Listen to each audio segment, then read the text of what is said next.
Dziś opowiemy o przywitaniach w języku potocznym. Na ulicy możemy usłyszeć wiele różnych słów i zwrotów, które wypowiadają ludzie, żeby się z kimś przywitać. Do najbardziej popularnych słów należy cześć. Jest to krótkie słowo, ale ma aż 3 trudne głoski. Czy, ś, ć. Cześć. Nie jest to słowo długie, ale młodzi ludzie często używają jego krótszej formy i mówią po prostu cze. Innym, bardzo popularnym przywitaniem jest słowo hej. Często używamy innej, zmienionej formy tego przywitania, kiedy zamiast hej mówimy hejka. Przywitaniem, które można usłyszeć na ulicy, jest także słowo czołem. Czołem to rzeczownik czoło w narzędniku.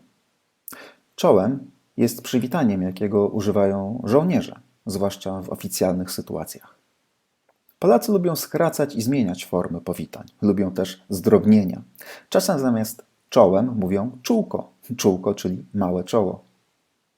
W języku polskim, jak w wielu innych językach, pojawiają się słowa z języka angielskiego. Jednym z takich słów jest powitanie hello. Polacy są jednak bardzo kreatywni i stworzyli jego krótszą wersję.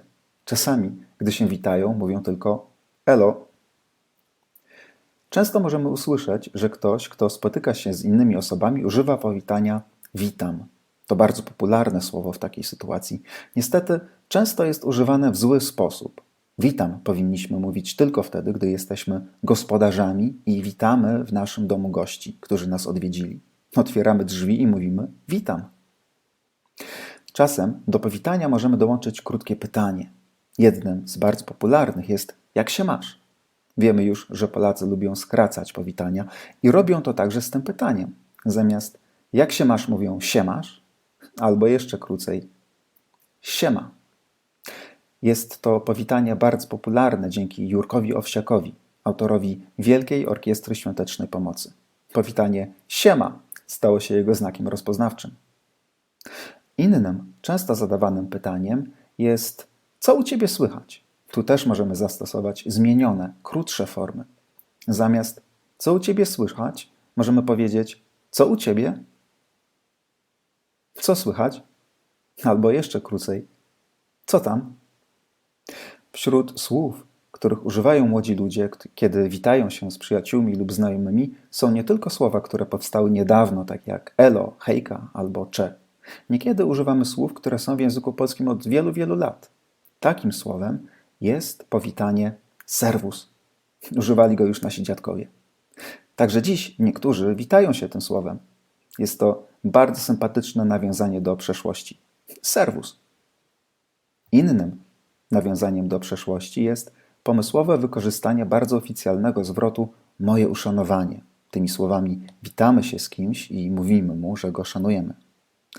Młodzi ludzie pożyczyli to przywitanie i utworzyli od niego zabawne zdrobnienie. Uszanowanko to kolejny dowód na to, jak pomysłowi są Polacy, jeśli chodzi o powitania. Powitania to nie tylko słowa, to też gesty. Możemy komuś uścisnąć dłoń i powiedzieć przy tym na przykład graba. Możemy też przybić z kimś piątkę i powiedzieć przy tym piątka, piona lub użyć zdrobnienia piąteczka. Obecnie na powitanie ludzie bardzo często przybijają żółwika i mówią przy tym żółwik. Dlaczego żółwik? Pięść przypomina swoim kształtem małego żółwia, a mały żółw to właśnie żółwik. I tak powstało kolejne przywitanie, w którym Polacy użyć mogą zdrobnienia.